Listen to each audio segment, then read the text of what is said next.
En la octava ya son 8 semanas las que llevamos de jornada, y informaros que ya la última es el viernes que viene, con la que se cierra con la exposición de Diego Cañamero, el secretario nacional del SAT, y aprovechando el momento también para la presentación de la unión local del SAT Chiclana. Yo lo que digo es que esto está haciendo mucho ruido, ¿no? Sí, está haciendo. Está haciendo ruido. ¿Quién es el que se dedica? La compañera Paqui no puede estar aquí hoy por motivos personales. La compañera Chuco está por una cuestión de urgencia en el hospital, que han sido ellas siempre las que han presentado estos actos. Entonces hoy pues yo voy a presentar a Isidoro. Antes de darle la palabra, como además Chus tenía la costumbre de informar un poco de las acciones y de las actividades que se iban llevando a cabo semanalmente por parte del sindicato, pues os voy a comentar que el próximo jueves hay una conferencia en la Sala Bosch a las 7 de la tarde, que la da Víctor Ríos, sobre el tema de la renta básica, que es un tema de mucha importancia, en la que además el sindicato andaluz está totalmente entregado al tema de la renta básica. El viernes, como ya saben, en el patio del Colegio La Salle ponemos punto y final a estas jornadas con Diego Cañamero y la presentación de la unión local del SAT. El sábado, la plataforma de parado, a la cual yo agradezco a algunos de sus miembros que están aquí también y que además saben perfectamente que siempre van a tener el apoyo de este sindicato para cualquier tipo de acción que surja y que sea necesaria, porque el paro ahora mismo no es que sea un problema de los parados, el paro es un problema de toda la sociedad andaluza. No solamente por el porcentaje, sino por el drama humano y el drama social que esto está conllevando. Para el sábado hay prevista una marcha andando, creo que es desde el Pájaro, desde donde está la plaza esta grande, al lado del Canario, hasta Santipetri para su ocupación, la ocupación del poblado de Santipetri, donde se hará una jornada de convivencia donde todos podremos más o menos debatir sobre algunas cuestiones. Lo que sí pido, porque esto es una convocatoria abierta a toda la ciudadanía, por dos motivos. Uno, porque el poblado es un referente simbólico de lo que es Chiclana, que son los chiclaneros, y por otra parte porque todo el mundo sabe que el poblado de Santipetri estaba dentro de unas propuestas para la creación de empleo, entre otras muchas, que el SAT en su momento también elaboró. Yo las tengo aquí, las propuestas para el poblado de Santipetri, y si alguien está interesado, después al final pues se podrían comentar. Y el lunes, a las 12:30 de la mañana, hay una concentración en la puerta del Banco Popular de la calle La Fuente. Convoca lo que es la asociación, la plataforma de afectados por la hipoteca o contra las hipotecas, por el drama social que esto está conllevando. Yo os voy a leer textualmente la carta que ha escrito un chaval, porque yo hoy estoy un poco de mala sangre, porque esta mañana una alumna me dijo que si podía leer públicamente en la clase de un amigo de ella sobre, en fin, lo que ha ocurrido. Voy a leer simplemente la carta de este chaval de 19 años. Hola a todos, me llamo Samuel Carrillo Peña, tengo 19 años. Escribo esto para dar a saber que el lunes 20 de mayo de 2013, a las 12 de la noche, estando fuera de casa, recibimos una llamada de mi padre, Miguel Carrillo Picardo, con 53 años, que no podía seguir con esto. Cuando fuimos en su busca a casa nos los encontramos ahorcados en un pino situado dentro de nuestra parcela. Mi padre cobraba por una minusvalía 940 euros y mi madre por otra minusvalía de 360 euros, con una letra de hipoteca de 1.300 euros, con 6 hijos y 2 de ellos viviendo en su casa. Llevaban tiempo que no podían pagar la letra y estaban a la espera de ser desahuciadas. Ese mismo día recibió una carta procedente de Madrid, del Banco Popular, informándole que en un plazo de 2 días tendría que pagar una cantidad de 163.000 euros. Mi padre todavía estaba en tratamiento de que hace, leo tal y como él lo escribió, de que hace 3 años sufrió un cáncer y desde entonces ya no pudo trabajar más, dándole solo una pensión de 940 euros cuando llevaba más de 30 años cotizando. Siempre pudo ayudar a mis hermanos en cualquier problema que surgiese porque nunca le faltó su trabajo, viendo a sus hijos parados y viendo que no podía hacer nada y encima esperaba el desahucio, se vio impotente y decidió quitarse la vida. Doy a saber, para que al menos su muerte no sea en vano y la gente y esos señores de los bancos se enteren que poco a poco están destrozando familias y acabando con personas humanas. Y me he visto obligado yo, mi madre y mi hermano, de irnos a vivir a casa de mi hermana, estando esta también con su marido, los dos en paro, ya que no tenemos valor de volver a entrar en la casa donde se ahorcó nuestro padre, y de todas formas, en poco nos van a desahuciar. Ahora me quedo yo en la calle con un hermano de 14 años y una madre de 53 y con unos ingresos de 360 euros al mes. Y yo con solo 19 años me veo obligado a hacer de cabeza de familia y sin trabajo. Estoy dispuesto a hacer cualquier cosa para tirar adelante con mi hermano y mi madre.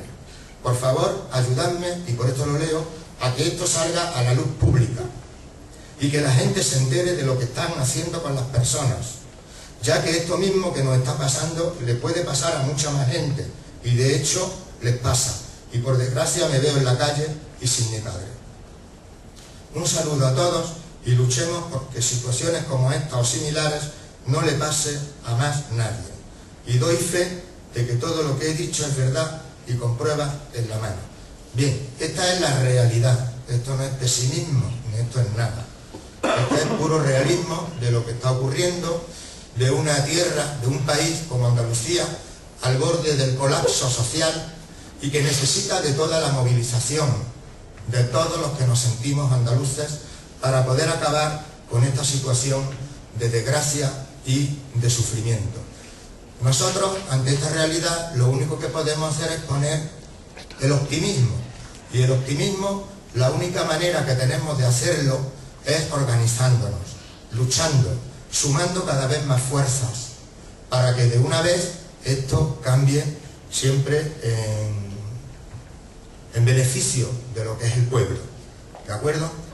Bien, ante esto, bien, son muchos actos que tenemos ahora también en poco tiempo, y yo ya, para no perder más tiempo, voy a presentar a Isidoro. Isidoro es un histórico en Andalucía, de la lucha y del compromiso político por esta tierra. Él es catedrático de Antropología Social y Cultural de la Universidad de Sevilla, investigador sobre la cultura andaluza y los rasgos que la identifican. Fue secretario del Pueblo Andaluz Unido, PAU-PTA, Partido del Trabajo de Andalucía en su momento, y firmante del Pacto Autonómico de Antequera del año 1978. Fue cofundador, junto con Diamantino García, de la Asociación Pro Derechos Humanos de Andalucía, en la que trabaja en cuestiones como la inmigración, las minorías marginadas y excluidas. Ha escrito numerosísimos artículos en revistas, prensa, así como es autor de diversos libros sobre la identidad cultural de Andalucía. Gran conocedor del mundo de las hermandades y también de la Semana Santa Andaluza desde una perspectiva antropológica. Es una persona comprometida con el pueblo, con Andalucía, y también es uno de los que han impulsado y de los que actualmente están coordinando la Asamblea de Andalucía, recientemente constituida en Córdoba en el pasado mes de febrero, a resultas de la Asamblea de Andalucía, que pretende ser una especie de red horizontal o de plataforma donde tengan cabida desde colectivos sociales, culturales, cívicos, que luchen por la defensa del pueblo andaluz. Y también a título individual sí que rogaría que al final del debate las personas que estén interesadas, algunos ya lo saben porque de Chiclana además fuimos 5 personas a ese acto constitucional, que se quedasen aquí un momentito, que Isidoro ya de una manera un poco más particular, ¿no?, pues me gustaría informarnos, ¿no?, de cómo está la situación ahora mismo también de Asamblea de Andalucía y qué se puede hacer también desde aquí, desde Chiclana. Y bueno, yo muchas gracias por todo y con esto os dejo con la palabra de Isidoro. Bien, buenas tardes. Gracias por tus palabras, Manolo. Y yo creo que antes de empezar yo a exponer lo que los organizadores de este ciclo me plantearon, que hablara sobre la identidad andaluza, cultura y nación, pediría un minuto de silencio en recuerdo de esta persona que ha tenido un trágico fin. Yo diría, ha muerto no por muerte natural, ni por muerte voluntaria,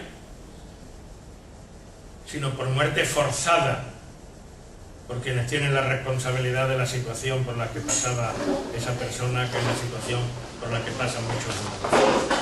Si os parece,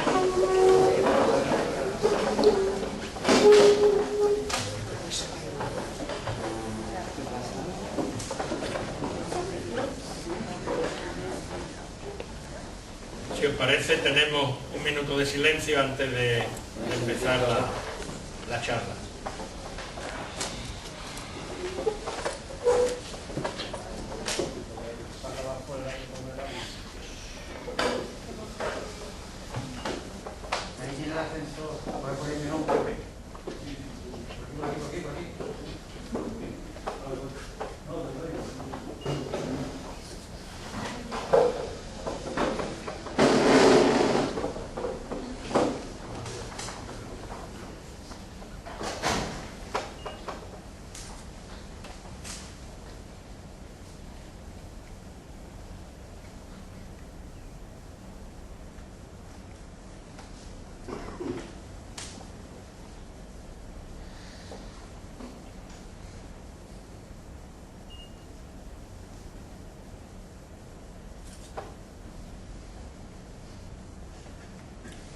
Gracias.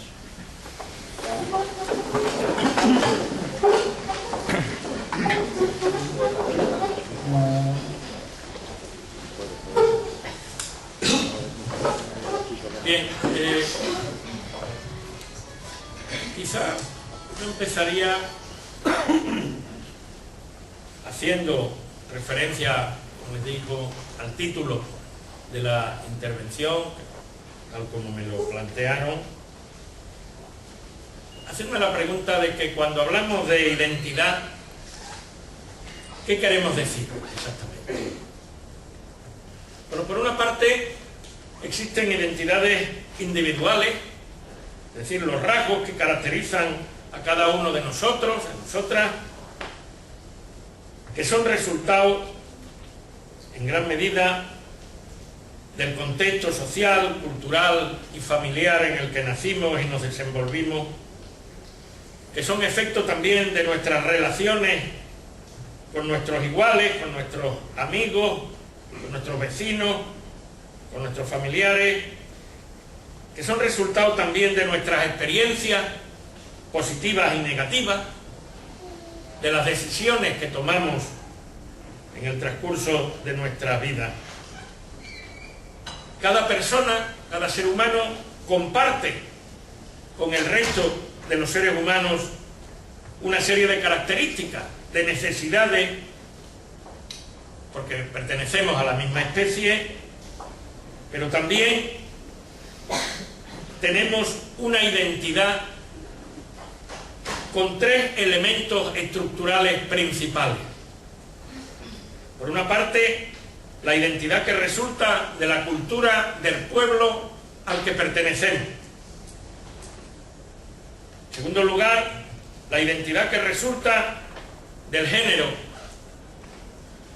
al que nos adscribimos, que es una construcción social que cada cultura realiza a partir del sexo biológico. Y tenemos también una identidad resultante de un tercer elemento, la clase social, la profesión, el poseer o no medios materiales para garantizarse la subsistencia, la posición social. Junto a estos tres principios de identidad funcionan también otros elementos, sin duda, la edad, la ideología política, la situación familiar, pero son aquellos tres criterios los básicos. Así cada persona poseerá una identidad cultural, una identidad de sexo-género y una identidad socioprofesional. Entonces, al igual que existen identidades individuales, existen las identidades colectivas. La más importante y permanente, aunque nunca estática, no inamovible, cambiante, sin duda, son las identidades de los pueblos, de las naciones, que no hay que confundir con los estados. Yo voy a centrarme hoy en la identidad del pueblo al que pertenecemos todos o casi todos los que aquí estamos, Andalucía. A este nivel, la pregunta sobre la identidad, sobre nuestra identidad como andaluces, significa hacernos tres preguntas fundamentales. ¿Quiénes somos? ¿Por qué somos como somos? ¿Y qué queremos ser en el futuro? Varios caminos existen para tratar de contestar a estas preguntas. La historia, la antropología, la literatura, el arte. Habría que partir de que desde fuera de nuestro territorio, desde hace más de 2000 años, se señala la singularidad de Andalucía cuando no se llamaba así todavía, antes de llamarse con este nombre. Cuando era Tartesos, luego la Bética romana, luego el corazón de Al-Ándalus. Mucho más modernamente, los viajeros europeos del siglo XVIII y XIX, cuando atravesaban Sierra Morena, percibían que entraban en una tierra distinta a la de la meseta y estaban ante unas gentes también muy diferentes a las de Castilla en su forma de ser, de hablar, de expresar su alegría, su tristeza, es decir, que estaban ante un pueblo con una cultura propia.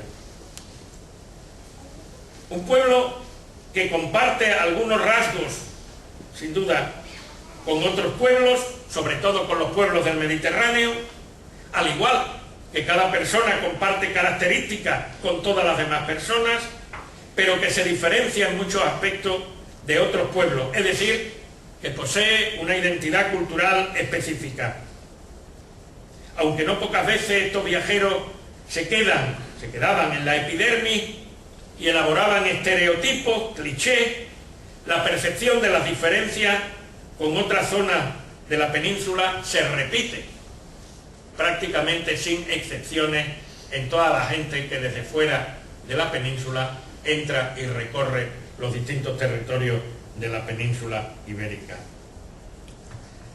También intelectuales no andaluces, como el filósofo Ortega y Gasset, en 1927, afirmaron que de todos los territorios de España es Andalucía el que posee una cultura más radicalmente suya, añadiendo que Andalucía es el pueblo más viejo del Mediterráneo. Después el propio Ortega hizo interpretaciones no aceptables, evidentemente, pero partía, al igual que toda la pléyade de viajeros que vinieron antes a Andalucía, en que Andalucía era diferente a Castilla, era diferente a otros territorios dentro de la península ibérica. Tenemos pues desde hace más de 2000 años una continuidad básica de un territorio percibido como una unidad que se singulariza por unas características propias, que tiene unos límites muy aproximados en el tiempo, unos límites muy claros en el norte y en el sur, unos límites más difusos en el este, y que es internamente diverso. Es diverso en el clima dentro de la propia Andalucía. Se pasa desde las nieves prácticamente perpetuas a los cultivos subtropicales en 50 kilómetros, lo que hay del Veleta a Motril. Muy diverso también en la altitud, tierras muy bajas, Sevilla, que está a 70-80 kilómetros al interior, por ejemplo, está solo a 10 metros sobre el nivel del mar. Y hay también las más altas montañas de la península, en Sierra Nevada. Diversa también en el régimen de lluvia. En Andalucía está, no demasiado lejos de aquí, en Grazalema, el punto más lluvioso anualmente de toda la península. Y también están los lugares con menos lluvia, sobre todo en el desierto de Taberna, en Almería. También muy diversa en la bondad o en la mala calidad del suelo agrícola. En este sentido, y digo todas estas cosas, porque en este sentido Andalucía es casi un continente. Andalucía en extensión es mayor que, o aproximadamente igual o mayor que la mitad de los estados que están actualmente en la Unión Europea, por ejemplo. Y no es como muchos de esos estados uniformes, bastante homogéneos, sino, como les digo, es casi un continente, con una diversidad interna que enriquece a este país y que no quita para que realmente sí haya un conjunto andaluz que esté, como antes les señalaba, desde hace más de 2000 años, tipificado desde fuera, sobre todo de Andalucía, como un conjunto, como una unidad. Claro que la existencia de un territorio diferenciado y percibido como tal no basta para que exista un pueblo. Es una condición quizá necesaria pero no suficiente. Junto a un territorio, junto a la percepción continuada de un territorio de referencia, se precisa una experiencia histórica diferenciada que desemboque en unas formas expresivas de interpretar la experiencia colectiva e individual, es decir, de una cultura propia. Así, la identidad del pueblo andaluz se construye en el transcurso del tiempo. Es una construcción histórica y se configura en unos valores compartidos y unas expresiones culturales, unas costumbres, unas formas de relacionarnos unos con otros, unas creencias, unas producciones estéticas. La cultura de un pueblo no es inamovible, al contrario, es dinámica. Las propias características de un pueblo, incluido el andaluz, varían en los diferentes siglos. Como escribió un historiador ya fallecido, Domínguez Ortiz, la identidad de un pueblo, como la de un río, es compatible con la movilidad y continua renovación de las partículas que lo componen. El crisol andaluz ha funcionado desde la antigüedad. Mucho pervive en la Andalucía actual de todas las Andalucías pasadas. Es decir, de Tartesos, de la Bética, de Al-Ándalus, de la Andalucía incorporada al Reino de Castilla, de la Andalucía de los latifundios y el caciquismo, de la Andalucía revolucionaria y anarquista.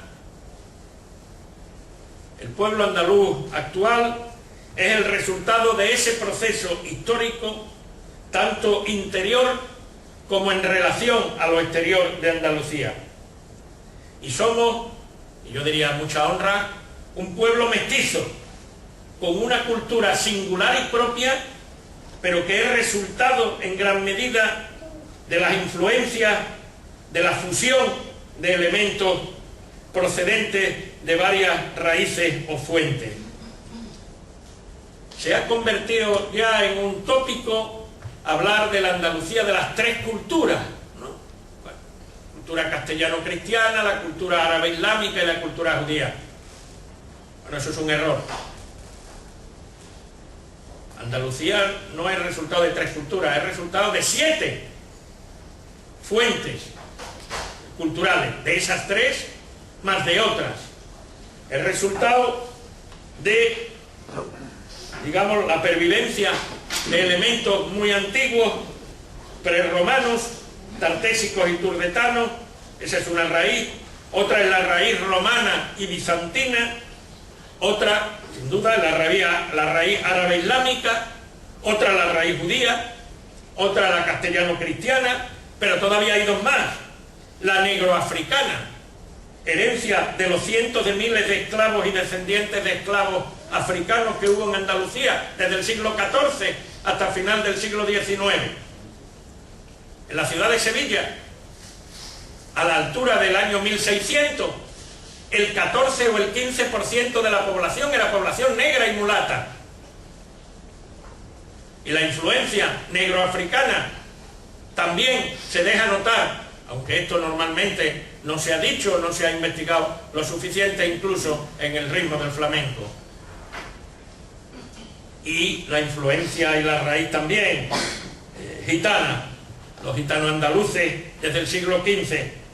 O sea que tenemos 7 fuentes que han dado lugar a un río en que, digamos, el agua de cada una de las fuentes se ha fusionado con el agua de las otras fuentes en distintos porcentajes, claro, de importancia, para producir una corriente, digamos, en el símil hidrográfico, ¿no?, si me permiten, del gran río de la cultura andaluza, que no tiene solo una fuente, sino que tiene varias fuentes. Yo al menos creo que se pueden distinguir estas 7. Y claro, incluso desde el punto de vista de los individuos, de las personas, somos resultado de ese mestizaje. Nuestra propia genética es resultado de todo eso mestizaje. Y los contenidos culturales de nuestra cultura, evidentemente, en algunos casos se pueden seguir, ¿verdad?, hasta la fuente. Me temo que la mayoría de estas fuentes de nuestra cultura no se ponen de manifiesto en las escuelas, en los institutos ni en las universidades. Supuestamente, y para la historia oficial, Andalucía sigue siendo, aunque ya no se atrevan a utilizar la expresión, Castilla la Novísima. O la Castilla la Vieja, la Castilla la Nueva, la Castilla la Novísima. Vale, esa es una de las fuentes. Desconocer o negar eso sería una tontería. Pero junto a esas hay otras 6 de las que nuestros niños, en la mayoría de los casos, no tienen ni noticia. Y claro, eso significa la pérdida de la memoria colectiva. Esto significa un obstáculo increíble para contestar adecuadamente a esa pregunta de por qué, de quiénes somos y sobre todo de por qué somos como somos. Claro, eso en una palabreja, ya que se usa muy poco, significa, o podría calificarse como la alienación de un pueblo. El que, digamos, nos han apartado del conocimiento de nuestra propia ser, de nuestras propias raíces, de los porqués de cómo somos. Claro, de ahí que después de 30 años de la gran estafa que ha sido la autonomía de Andalucía, pues la inmensa mayoría de los niños, y ya no tan niños, claro, de la gente que ha estado en los colegios, salvo excepciones, de algún que otro profesor que se haya interesado muy especialmente y le haya comunicado, le haya brindado la oportunidad de conocer muchas más cosas, pues claro, la historia oficial sigue siendo la historia castellana y cristiana, y punto. Y claro, eso es un obstáculo para reconocerse como pueblo y para que cada quien se reconozca como perteneciente a ese pueblo.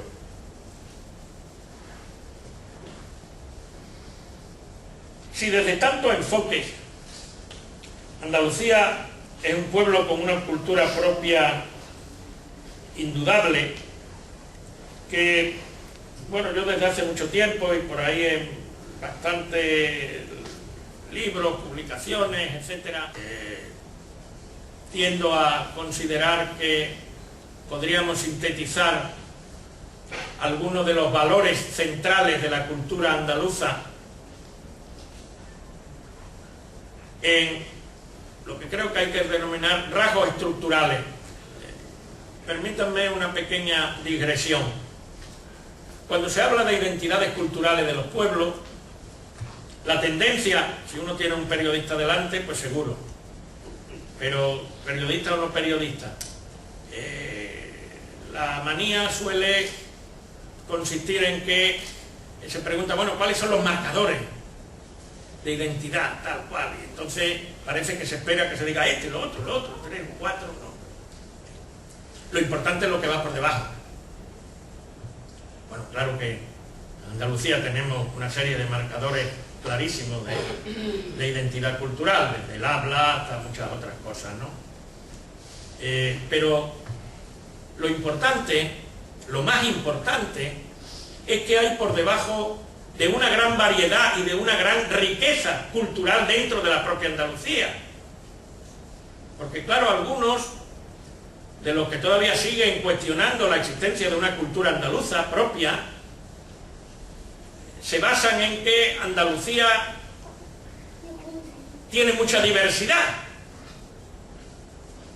Claro, sí, tiene mucha diversidad, y yo creo que ese es uno de los lujos de los que podemos estar orgullosos, tiene mucha diversidad. Pero por debajo, subyacente a esa diversidad, hay una serie de constantes. A mí me han interesado más investigar las constantes que hay por debajo de esa diversidad muy amplia de expresiones. Y bueno, yo después de muchos años y profesionalmente como antropólogo, pues he llegado, y con más gente, claro, afortunadamente yo siempre o casi siempre he trabajado en equipo y sigo trabajando en equipo. Tenemos que hay algunos rasgos muy interesantes que tienen además que ver, aunque sea adelantarme a algo que con lo que quiero terminar luego, muy importante para constituir a la cultura andaluza como una cultura de resistencia frente a lo que podríamos llamar la homologación, la unificación cultural totalitaria del pensamiento único basado en la lógica del mercado, de eso que se suele denominar hoy la globalización. Porque yo diría que el rasgo más central de la cultura andaluza es la importancia que los andaluces, por lo menos en general, le damos a lo que podremos llamar la vertiente humana de las personas, a lo humano. Miren, en muchos sitios todavía la gente tiene bastantes dificultades para entablar relaciones anónimas. En el momento de que se ha visto 2 veces a alguien, se empieza a entablar una relación que no es simplemente utilitaria. La persona no como el portador de un papel social, de un rol determinado solamente, sino el conjunto de la persona. Las relaciones sociales tendemos a que sean relaciones humanizadas. Nuestro grado de sociabilidad o la tendencia a la sociabilidad es mucho más alta que la de otros pueblos. A reunirnos, a hablar, aunque sea para nada, sin ningún motivo necesariamente concreto. La sociabilidad muchas veces no organizada. Los lugares de sociabilidad, claro, esto en 2000 años ha habido mucho. Desde los baños, que lo importante no era bañarse, en la época de la Bética, hay que decir de la Bética, no de la época romana, o en la época del Al-Ándalus, bueno, los baños, bueno, una función higiénica, bien, etcétera, pero sobre todo la función de verse, de hablarse, centro de sociabilidad, como han sido en gran medida las tabernas y los bares, etcétera, no hay sitio de emborracharse, aunque haya alguien que lo haya hecho. El sitio de la relación social, el sitio de estar, de hablar. de preguntarse por cuestiones aparentemente sin importancia, pero que tienen importancia para las personas concretas, lo que podríamos llamar la carga humana o humanista de las relaciones sociales en Andalucía, que están siendo agredidas, claro, por la lógica dominante hoy en día, que toma que cualquier relación tiene que ser útil, útil en el sentido de contabilidad casi bancaria. Si me relaciono con alguien, a cualquier nivel, incluido el nivel sentimental, ¿qué gano, qué pierdo? Debe haber saldo. Esa no ha sido, y todavía en muchos ámbitos, en algunos ámbitos de Andalucía, no ha sido la brújula para relacionarse. De ahí que en muchos de esos ámbitos de relación, aunque sea a nivel simbólico y aunque sea a nivel imaginado, que no real, pueden plantearse las cosas como si hubiera una igualación social, quiero decir, una tendencia a considerar que nadie es más que nadie. Este rasgo de la cultura andaluza lo puso de manifiesto ya hace 150 años, el que fue el fundador del campo mío digamos, profesional, el fundador de la antropología en Andalucía, que fue el abuelo de Antonio Machado, el poeta, que era catedrático de la Universidad de Sevilla, fue rector, gobernador civil de Sevilla durante la Primera República, y que ya en un primer texto señaló, por ejemplo, que en el campo los trabajadores se rebelan si son tratados con altanería, si son humillados. Esto es muy interesante. A lo mejor no te rebelas porque te bajen el sueldo, pero sí si te humillan, si tratan de que reconozca que eres inferior, que eres menos. Otra característica, creo, muy importante, yo diría a activar, de la identidad andaluza, el no aceptar la inferioridad por tener menos que quienes tienen más, pero el tener más no se reconoce en muchas ocasiones que signifique ser más. Bueno, yo recuerdo una de las cosas que a mí hace ya muchos años era un enigma cuando yo leía, por ejemplo, a Díaz del Moral, que escribió y que publicó en el año 1920 su historia de las agitaciones campesinas andaluzas. Díaz del Moral era un notario de Bujalance, en la línea de los notarios concienciados y, si quieren ustedes, desclasados, como también el caso de Blas Infante, que tiene otro ámbito, pero Díaz del Moral también. Díaz del Moral se preguntaba, cuando él estudió el llamado trienio bolchevique, ¿no?, del 1918 a 1920, de fuertes rebeliones en el campo andaluz. Él estudió sobre todo la provincia de Córdoba. Él se preguntaba qué había de especial en esos trabajadores, porque latifundios también hay en Salamanca. Y la contestación de que la gente se subleva, lucha, porque está en situación muy mala, simplemente es una explicación muy grosera, muy burda, muy simple. Eso no es así. Eso no es así. No necesariamente quien está peor salta más y se revela más. Esto no ha sido así nunca en la historia, ni en la antigua ni en la de ahora. ¿Qué había ahí de más? Y claro, lo que Machado Núñez, antes que Díaz del Moral, claro, para que Díaz del Moral no había leído a su vez a esto, porque de alguna de estas personas luego borraron la memoria, ¿verdad? Esa explicación de que el orgullo, el amor propio, la autoestima el que no se considerara que los trabajadores cumplen el valor de la unión, es decir, que no es una cosa solo de eso que tradicionalmente decía, las condiciones objetivas. Vale, las condiciones objetivas están ahí, pero eso pasa por tiene que pasar por cómo perciben los seres humanos esas condiciones, esa situación, y se percibe de acuerdo con la cultura que se tiene, en este caso con la cultura andaluza. Yo hace años planteé que una de las explicaciones de por qué a principios, en las primeras décadas del siglo XX, el movimiento anarquista había sido en Andalucía más importante que en ningún lugar del mundo,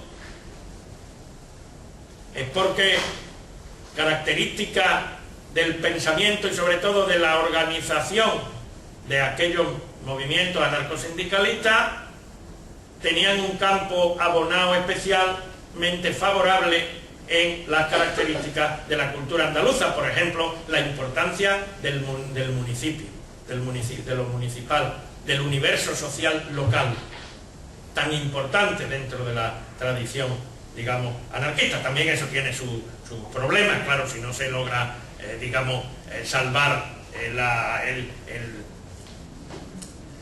potencial aislamiento. Bueno, entonces hay una serie de rasgos. La propia cuestión de negar simbólicamente la gravedad de los problemas para no hundirse en los problemas. Yo diría que el humor andaluz, no el chiste grosero, pero el humor andaluz tiene que ver con eso, con la experiencia de la dificultad, o a veces incluso de lo que se vive como imposibilidad de cambiar la situación real, y se cambia simbólicamente poniéndose por encima de la situación real, mirando desde arriba. El propio flamenco es, digamos, la expresión de la interpretación colectiva, tanto de la tristeza como en menor, la tristeza que se expresa en el desgarro, claro, como de las alegrías. Claro, Andalucía, algunos de los andalucistas históricos llegaron a definirla como la tierra más alegre de los hombres más tristes del mundo.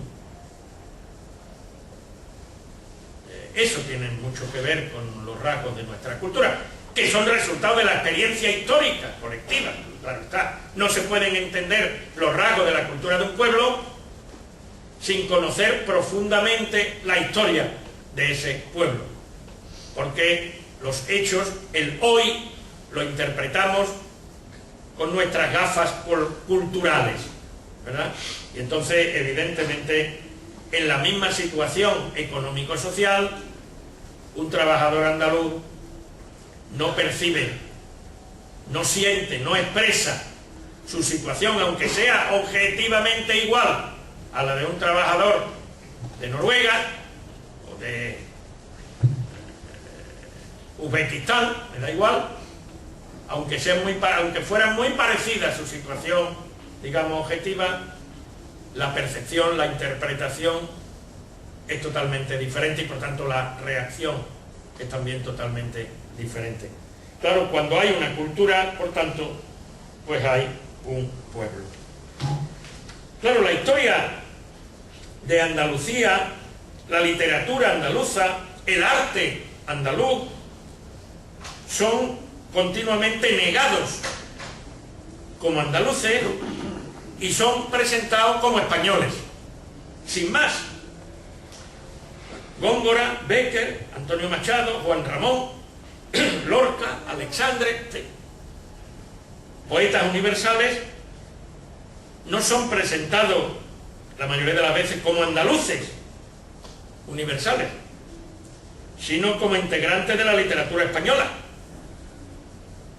confundiendo, no inocentemente, lengua con literatura.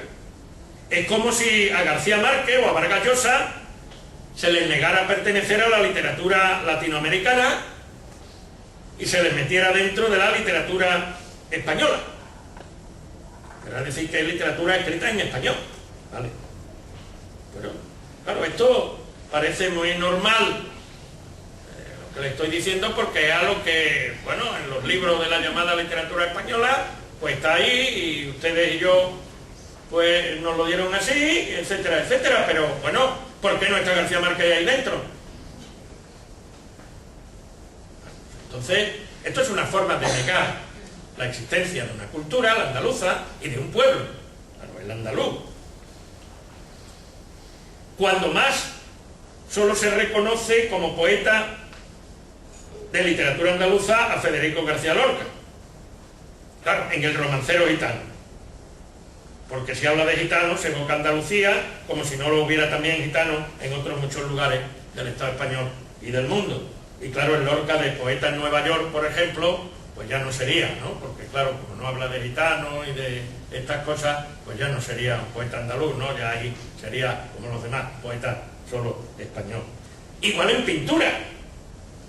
Velázquez, Murillo, Valdés Leal, Zurbarán, el mismo Picasso,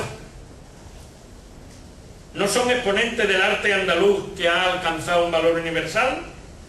¿Por qué se les sitúa en el arte español, sin más? ¿Y qué ocurre con Manuel de Falla o Turina en el ámbito de la música? Y con la especificidad de la Alhambra o de la Mezquita de Córdoba, que en lugar de ser consideradas exponentes del arte de Al-Ándalus, son situadas en la categoría totalmente inventada de arte hispano-árabe. ¿Qué es eso? Y con el mudéjar andaluz o con el barroco andaluz, considerados solo variantes del mudéjar español y del barroco español. ¿Y por qué entonces el barroco español no es definido como una simple variante del arte europeo del barroco? Ahí sí, pero con respecto al andaluz no. En todo lo anterior, lo que se está reflejando es la presión de la ideología del nacionalismo de Estado español en los estudios de historia, de literatura, de arte, etc. Parece que existiera miedo del vacío que quedaría, por ejemplo, en la llamada literatura española o en el arte llamado español y en otros ámbitos, si se reconociera la existencia de una historia andaluza, de una literatura andaluza, de un arte andaluz. Porque la verdad es que se quedaría bastante más ligerito, en páginas, etcétera, esos manuales de literatura, arte, etcétera, titulados como español.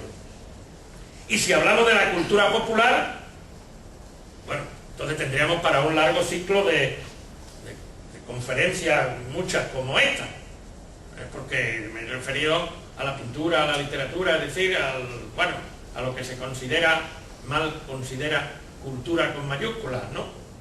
Pero a todo lo demás que es la cultura popular andaluza, bueno, en esto casi nadie discute que, bueno, que sí, algo de esto existe. No, algo no, muchísimo. Claro, contra esta negación y contra sus consecuencias en el aletargamiento de la conciencia de los andaluces se levantó, por ejemplo, Blas Infante en las primeras décadas del siglo XX. Desde 1915, en que publicó su libro Ideal Andaluz, hasta que en los primeros días de agosto del 36 fue asesinado delante de una tapia a la salida de Sevilla, en el kilómetro 4 de la antigua carretera de Carmona, el notario nacido en Casares luchó por argumentar la existencia de Andalucía como cultura y como pueblo, es decir, como realidad nacional, y por despertar la conciencia sobre ello de los andaluces. Ante quienes negaban la existencia de Andalucía en su época, y en esta época hay gente que la sigue negando, él argumentó tanto desde lo que llamó principio de las nacionalidades, es decir, Andalucía reúne las características para ser reconocida como una nación y por tanto para serle reconocido el derecho a decidir por sí misma, tanto desde ese principio, un principio político, como desde lo que él llamó principio de las culturas. Es decir, Andalucía tiene una identidad cultural de tal grado que pocos otros pueblos la poseen. Por tanto, con la base En la cultura, los pueblos, las naciones tienen base en la cultura. Existen pueblos y existen naciones sin tener estados. El estado es un hecho de poder y por tanto pueden aparecer y desaparecer en 24 horas, resultado de tratados internacionales, de guerras, de decisiones en las urnas si es que se reconoce esa posibilidad. Un estado puede aparecer y desaparecer. Piensen ustedes en el mapa de Europa, que conocimos los que ya tenemos una cierta edad, que estamos aquí, y cómo ha cambiado. Pero es el mapa no de las naciones están ahí, y estaban. Son de los estados. Claro, entonces hay una perversa confusión entre estados, es decir, tener poder político, y existencia o no de pueblos, de naciones.